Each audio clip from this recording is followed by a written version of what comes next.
एक छोटा सा गांव था। नाम था धतूरा। अजीब नाम था ना, पर गांव वाले बड्ढे सीधे साधे थे। सब हंसते खेलते रहते थे। पर एक दिन सब बदल गया। एक जादुई हांडी गांव में आ गई। गांव में एक बाबा रहते थे, बहुत बड्ढे ज्ञानी। एक दिन वो जंगल गए। वहां उन्हें एक गुफा मिली। गुफा में एक हांडी रखी थी। बाबा ने सोचा, वाह, आज दाल चावल खाने को मिलेगा। बाबा ने हांडी उठाई। वो बहुत भारी थी। बाबा ने जैसे तैसे हांडी घर ले आए। गांव वालों को भी खिलाऊंगा, उन्होंने सोचा। गांव वाले इकट्ठा हुए। सबने हांडी देखी। वाह बाबा, कहां से लाए इतनी बड़ी हांडी? सबने पूछा। बाबा ने बताया, ये जादुई हांडी है। सब हंस पड़े। जादुई हांडी, ऐसी भी कोई बात होती है? बाबा ने कहा, अरे खाकर तो देखो। उन्होंने हांडी खोली। उसमें से खीर जैसा कुछ निकला। सबको बड़ा स्वादिष्ट लगा। सबने खीर खाई और फिर शुरू हुआ हंसी का तूफान। जो खीर खाता वो हंसने लगता। पहले तो सबको मजा आया, फिर तो हंसी रुकने का नाम ही नहीं ले रही थी। सब हंसते हंसते लोटपोट हो रहे थे। गांव के मुखिया जी थे लल्लू राम। लल्लू राम का नाम सुनते ही गांव के लोग सहम जाते थे। बड़े ही सख्त मिजाज के थे। उनकी आंखों में एक अजीब सी चमक थी, जो किसी को भी डराने के लिए काफी थी। हमेशा गुस्से में रहते थे। गांव के बच्चे तो उन्हें देखकर ही भाग जाते थे। पर आज लल्लू राम भी हंसी के माहौल से बच नहीं पाए। गांव में एक अनोखा प्रसाद बंट रहा था। मुखिया जी ने भी खीर खाई।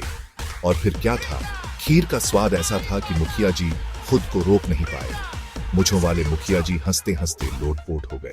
हा हा हा, उनकी हंसी रुकने का नाम ही नहीं ले रही थी। ये क्या हो रहा है? वो हाँफते हुए बोले। उनकी हंसी इतनी जोरदार थी कि आसपास के लोग भी हैरान हो गए। मुखिया जी की पत्नी भोली देवी दौड़ी आई। उन्होंने मुखिया जी को इस हालत में पहले कभी नहीं देखा था। क्या हुआ जी? आप तो ऐसे हंस रहे हैं जैसे बंदर नाच रहा है, भोली देवी ने मजाक में कहा। भोली देवी ने घबराकर पूछा। उनकी चिंता बढ़ती जा रही थी। मुखिया जी कुछ बोल नहीं पाए। उनकी हंसी रुकने का नाम ही नहीं ले रही थी, बस हंसते रहे। भोली देवी को गुस्सा आया। उन्होंने सोचा कि आखिर ये सब हो क्या रहा है? ये सब उस जादुई हांडी का कमाल है ना? उन्होंने सोचा। गांव में एक पुरानी कथा थी कि एक जादुई हांडी जो किसी को भी हंसने पर मजबूर कर देती थी। भोली देवी ने मुखिया जी को संभालने की कोशिश की, लेकिन उनकी हंसी रुकने का नाम ही नहीं ले रही थी। गांव के लोग भी इकट्ठा हो गए थे। सब लोग हैरान थे कि आखिर मुखिया जी को क्या हो गया है। किसी ने कहा, शायद ये जादुई हांडी का असर है। और फिर धीरे धीरे सब लोग हंसने लगे। मुखिया जी की हंसी ने पूरे गांव से हंसी के माहौल में बदल दिया था। उस दिन गांव में एक अजीब सा माहौल था। सब लोग हंस रहे थे और खुश थे। मुखिया जी की हंसी ने सबको एकजुट कर दिया था। पूरा गांव हंसी के भूचाल से हिल रहा था। हर तरफ लोग हंसी से लोटपोट हो रहे थे। ऐसा लग रहा था जैसे किसी ने पूरे गांव में हंसी का जादू बिखेर दिया हो। गायें, भैंसें, बकरियां, मुर्गियां सब हंस रही थीं। जानवरों की हंसी भी इंसानों की तरह गूंज रही थी। यह दृश्य किसी परिकथा से कम नहीं था। कुत्ते भौंकते भौंकते हंस रहे थे। उनकी हंसी की आवाजें पूरे गांव में गूंज रही थी। ऐसा लग रहा था जैसे कुत्ते भी इस हंसी के जादू में शामिल हो गए हों। ऐसा नजारा पहले कभी नहीं देखा गया था। लोग हैरान थे कि आखिर यह सब कैसे हो रहा है। हर कोई एक दूसरे से पूछ रहा था कि यह हंसी का भूचाल कैसे आया। बच्चों ने तो जैसे हंसी की मशीन लगा दी थी। हा हा हा, वे बिना रुके हंस रहे थे। उनके चेहरे पर खुशी की चमक थी। बच्चों की हंसी ने पूरे माहौल को और भी खुशनुमा बना दिया था। मम्मी देखो, पापा बंदर बन गए हैं, एक बच्चा चिल्लाया। पापा भी बच्चों के साथ हंसी मजाक में शामिल हो गए थे। यह दृश्य देखकर हर कोई हंसते हंसते लोटपोट हो रहा था। एक बूढ़ी दादी माँ ने कहा, अरे बेटा, हंसी तो अच्छी बात है। हंसी से दिल खुश रहता है और सेहत भी अच्छी रहती है। लेकिन पर यह हद से ज्यादा हो गई है। लोग अब थकने लगे थे।